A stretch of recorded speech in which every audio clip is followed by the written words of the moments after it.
సభకి నమస్కారము.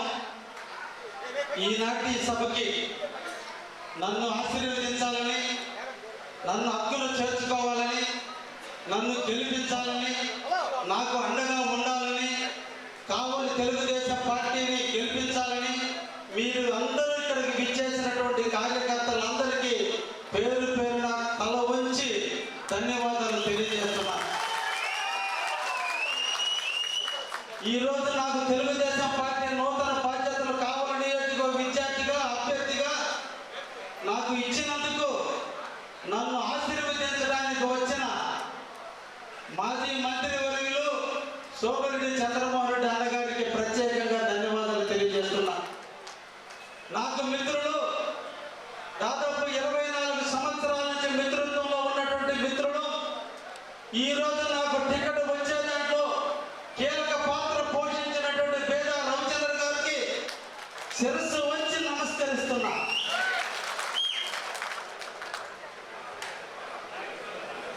తెలుగుదేశం కష్టాల్లో ఉన్నప్పుడు, కావలి కష్టాల కడలో కరిగిపోతున్నప్పుడు తెలుగుదేశం పార్టీని హక్కును చేర్చుకుని కార్యకర్తలకు అండగా ఉంటూ, కార్యకర్తలకి ధైర్యాన్ని చెబుతూ, కష్టాన్ని, నష్టాన్ని, బాధల్ని, బంధాలని అన్నింటి దిగమిలుగుని 24 గంటలు కావలి కాపు కోసినటువంటి సోదరుడు సుబ్బానాయుడు గారు ఈ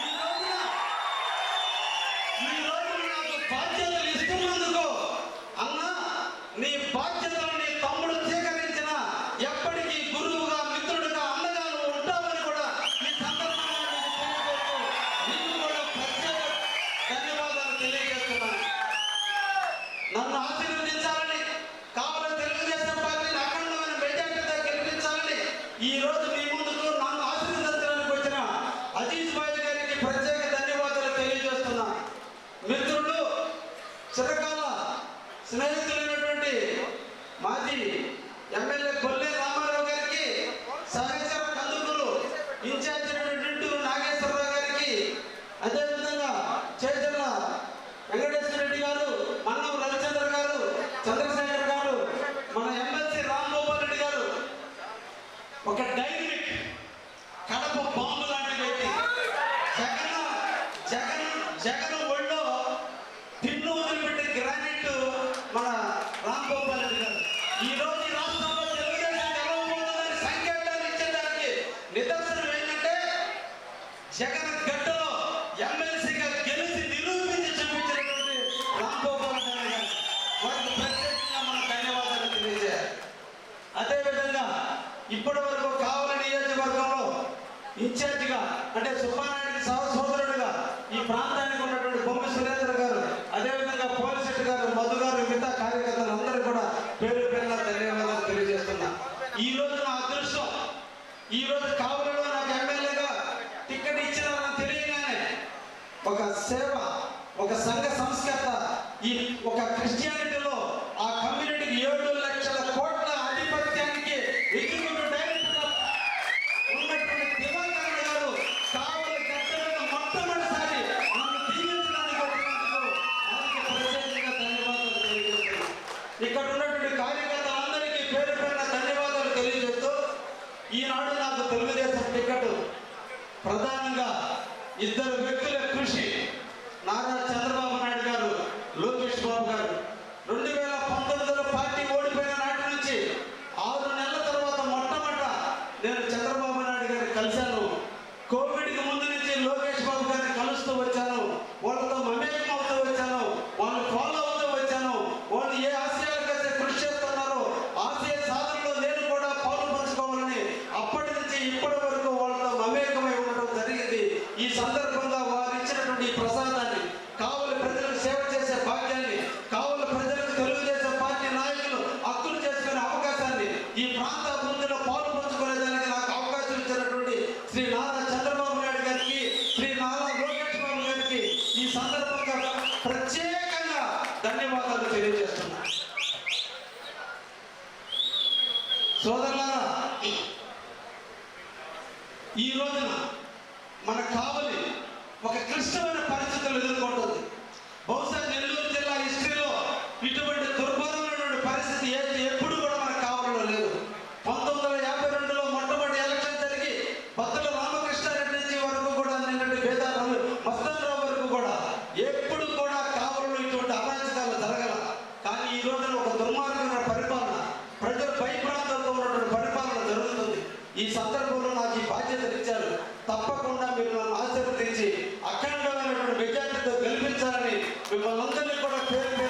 కోరుకుంటున్నాం. మన ప్రాంతం వ్యవసాయ ప్రాంతం. వర్షం కురిస్తే తప్ప పంటలు పండనటువంటి ప్రాంతంలో మనం జీవిస్తున్నాం. వ్యవసాయం తప్ప ఏది తెలియనటువంటి ప్రాంతంలో మనం ఉన్నాం. పేరుకి సోమశిల కాలువ ఉన్నప్పటికీ, సోమశిల డ్యాములు ఉన్నప్పటికీ, కావలి కాలువ ద్వారా పేరు నామకరణం అయినప్పటికీ కూడా పేరు కావలికి నీళ్లు వచ్చేటువంటి పరిస్థితి ఈ రోజుకి లేదు. దాదాపు డ్యామ్ 1994లో పూర్తయినప్పటికీ కూడా ఈ రోజు కూడా కావలికి ఆయకట్టుకి ఆఖరి పొలాలకు నీళ్లు తెచ్చుకోలేని పరిస్థితిలో మనం ఉన్నాం. కాబట్టి తప్పకుండా నేను ఒక రైతు బిడ్డగా, పేదవాడి కుటుంబంలో పుట్టిన వ్యక్తిగా, రైతులు పని చేసినటువంటి వ్యక్తిగా మీ అందరికీ కూడా హామీ ఇస్తున్నా. ప్రతి ఎకరానికి నీళ్లు తెచ్చేదానికి, ఈ ప్రాంతంలో రైతుల జీవితాల్లో ఆనందాన్ని నింపేదానికి, రైతుల కళ్ళలో ఆనందం కోసం తప్పకుండా ప్రతి ఎకరానికి నీళ్లు తెచ్చేదానికి, సోమశిల డ్యామ్ నుంచి నీళ్లు తెచ్చేదానికి 100% కృషి చేస్తానని మీకు ఈ సందర్భంగా మీకు తెలియజేస్తున్నా. ఇంకా రెండో పక్క మన ప్రాంతాన్ని పారిశ్రామికంగా అభివృద్ధి చేసుకోవాల్సిన అవసరం ఉంది. ఈ కావలికి ఎంతమంది పాలకులు వచ్చినా అభివృద్ధి చేశారో లేదో తెలియదు, కానీ మన నారా చంద్రబాబు నాయుడు గారు మాత్రం రవిచంద్ర గారి ఆధ్వర్యంలో ఈ కావలిని అభివృద్ధి చేయడానికి కంకణం కట్టుకున్నటువంటి వ్యక్తి శ్రీ నారా చంద్రబాబు నాయుడు గారు. ఈ రోజు కావలి దక్షిణ వైపున, కావలికి దక్షిణ వైపు విమానాశ్రయ కేంద్రాన్ని ఈరోజు తీసుకురావడం జరిగింది. దాదాపు 1300 ఎకరాలు ల్యాండ్ అక్విజిషన్ ద్వారా తీసుకున్నారు. వాళ్ళు డిపిఆర్ తయారైంది, ఎస్టిమేషన్ తయారైంది, టెండర్లు తయారైంది. ఈ రోజు ఎయిర్పోర్ట్కి శ్రీకారం చుడితే ఆ ఎయిర్పోర్ట్ లో గ్రాములు ఎత్తుకోవడం కోసం, ఆ ఉండేటువంటి గ్రాములు నాణ్యమైన గ్రాములు కాబట్టి ఆ గ్రాములు దోచుకోవడం కోసం ఈ రోజు స్థానిక ఎమ్మెల్యే అక్కడ ఎయిర్పోర్ట్ రాకుండా పక్కకు పంపించాడు. అదే అక్కడ విమానాశ్రయం వస్తే, ఆ చుట్టుపక్కల ఈ రోజు ఇండస్ట్రీస్ వస్తే మన పిల్లలకి అక్కడ ఉద్యోగాలు వస్తాయి. ఆ విధంగా పారిశ్రామిక అభివృద్ధి జరుగుతుందని రూపకల్పన చేసినటువంటి వ్యక్తి శ్రీ రవిచంద్ర గారు, నెక్స్ట్ మన నారా చంద్రబాబు నాయుడు. ఈ రోజున కావలికి ఉత్తర వైపున రామాయపట్నం పోర్టు వస్తుంది. దాదాపు 5000 ఎకరాలు ల్యాండ్ అక్విజిషన్ లో తీసుకోవడం జరుగుతుంది. ఎక్కడ 5000 ఎకరాలు ఈ రోజు ల్యాండ్ అక్విజిషన్ తీసుకుని ఇండస్ట్రీలు రూపకల్పన జరిగి ఇండస్ట్రీలు ఏర్పాటు చేయడం జరిగితే మొట్టమొదటి బాగుపడే పట్టణం, మొట్టమొదటి బాగుపడే నియోజకవర్గం ఏదన్నా ఉందంటే కావలి నియోజకవర్గం. మన బిడ్డలందరూ ఎక్కడికో పోయి ఉద్యోగాలు చేయాల్సిన అవసరం లేదు. మన కళ్ళ ముందే ఉంటూ, మన ప్రాంతంలో ఉంటూ, మన ప్రాంతంలోనే జీవిస్తూ ఈ రోజు మన పక్కన ఉన్న ఇండస్ట్రీలో ఉద్యోగాలు చేసేదానికి నాంది పెట్టినటువంటి వ్యక్తి చంద్రబాబు నాయుడు గారు అనే విషయాన్ని కూడా మనందరం కూడా గుర్తు పెట్టుకోవాలి. కాబట్టి ఒక పక్క అగ్రికల్చర్ పరంగా, రెండో పక్కన ఇండస్ట్రీ పరంగా కావలి అభివృద్ధి చెందితే ఒక్కసారి ఊహించుకోండి కావలి ఎంత అభివృద్ధి చెందుతుందో. తద్వారా మన అందరి జీవితాల్లో కూడా బాగుపడతాయనే విషయాన్ని కూడా మీ అందరికీ తెలియజేస్తూ, ఈ విధంగా వ్యవసాయ రంగాన్ని కానీ, పారిశ్రామిక రంగాన్ని కానీ అభివృద్ధి చేయడంలో నేను నిరంతరం మీ ముందుంటానని కూడా సందర్భంగా మీకు తెలియజేస్తున్నా.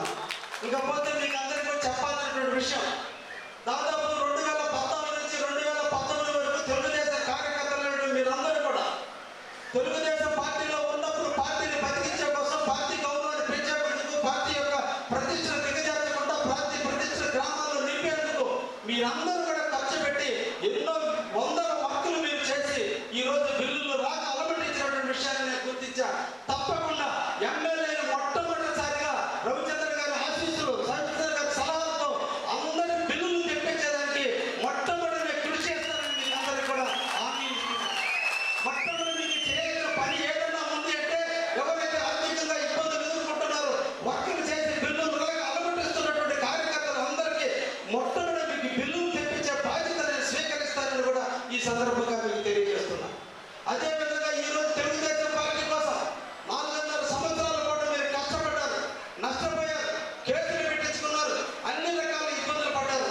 ఆ ఇబ్బందుల నుంచి మొట్టమొదటి నేను చేయాల్సినటువంటి పని, మీ పైన పెట్టిన అక్రమ కేసులన్నింటినీ తీసేసేదానికి తప్పకుండా ప్రయత్నం చేసి, కేసులన్నీ రూపుమాపే విధంగా నేను ప్రయత్నం చేసిన దాంట్లో విజయం సాధించి మీకు అందరికీ ఆనందింపజేస్తానని కూడా ఈ సందర్భంగా ఎంతమంది మేధావుల సమక్షంలో మీకు హామీ ఇస్తున్నాను. తప్పకుండా 100% ప్రతి కేసుని లోక్ అదాలత్ ద్వారా కావచ్చు, ప్రభుత్వంలో ముఖ్యమంత్రి గారికి తెలియజేసి కావచ్చు, ఇక్కడ పెద్దలందరూ సహాయ సహకారాలతో ప్రతి కేసును తీసేసి మిమ్మల్ని రక్షించుకునేదానికి నేను ముందుంటానని కూడా ఈ సందర్భంగా మీకు తెలియజేస్తున్నాను. అదేవిధంగా మీకు అందరికి ఇంకొక హామీ కూడా ఇస్తున్నా. ఇప్పటి వరకు రాజకీయాలు ఎలా జరిగినా నాకు తెలియదు, మీకు అందరికీ ఈ సందర్భంలో కూడా నేను హామీ ఇవ్వాలి. ఈ రోజున తెలుగుదేశం పార్టీకి ఏ ఒక్క కార్యకర్త అయితే కష్టపడ్డాడో ఆ కార్యకర్తలు తప్ప ఎలక్షన్ అయిపోయిన తర్వాత నా దగ్గర ఏ కార్యకర్త వచ్చినా అవతల పార్టీ చేసుకోవాలని నేను నమ్మిన రాఘవేంద్ర స్వామి సాక్షిగా మీకు హామీ ఇస్తున్నాను. మన పార్టీ గెలుపు కోసం, నా విజయం కోసం, చంద్రబాబు నాయుడు గారిని ముఖ్యమంత్రి చేయడం కోసం రాని వ్యక్తులు అవసరం తర్వాత మనకు అవసరం లేదు అనే విషయాన్ని నేను ఈ సందర్భంగా తెలియజేస్తాను. మనందరం కూడా కావాలని కాపాడుకోవాలి. ఈ రోజు కావాలి ఒక గంజాయి వనంలా తయారైపోయింది. హింసావాదం పెరిగిపోయింది. పోలీసుల ప్రహారంలో ఈరోజు ప్రజలను భయభ్రాంతులు చేసి ఇళ్ల దగ్గర నుంచి ప్రజలు ముందుకు రానేటువంటి పరిస్థితి ఉంది. మన పొలాలకి డిజిటల్ సిగ్నేచర్ తీసేసి మన పొలాల్లో ఏం చేస్తారనే భయంతో ఈరోజు కావాలో ఉంది. ఒక్క కార్యకర్త ఇంటి నుంచి బయటకు వస్తే ఒక్క జెండా పట్టుకుంటే వాడిలో ఎక్కడ లోపం ఉందో ఆ లోపాన్ని పట్టుకుని వాడిని హింస పెట్టాలని చూస్తున్న ఈ పైచాచిగా ఎమ్మెల్యేని తరిమి కొట్టే దాంట్లో మీరందరూ కూడా నాతో కలిసి రండి. మీ కోరికలన్నీ తీర్చే బాధ్యత నేను తీసుకుంటానని కూడా మీకు అందరికీ సందర్భంగా చెప్తున్నాను. కాబట్టి కాలాతీతమైన పెద్దలందరూ కూడా ఉన్నారు. అందరూ కూడా కలిసి మెలిసి సుబ్బానాయుడు గారి ఆశీస్సులతో, సుబ్బానాయుడు గారి సూచనల మేరకు, రవిచంద్ర గారు చెప్పిన మాట తూచా తప్పకుండా పనిచేస్తూ ఈ రేపటి రోజున తెలుగుదేశం పార్టీని అఖండమైన మెజార్టీతో గెలిపించే దాంట్లో నాతో పాటు మీరు కూడా చెయ్యి కలపండి. మనందరం కలిసి మన కావాలని కాపాడుకున్నామని ఈ సందర్భంగా మీ అందరికీ పేరు పేరు ధన్యవాదాలు తెలియజేస్తూ ముగిస్తున్నాం.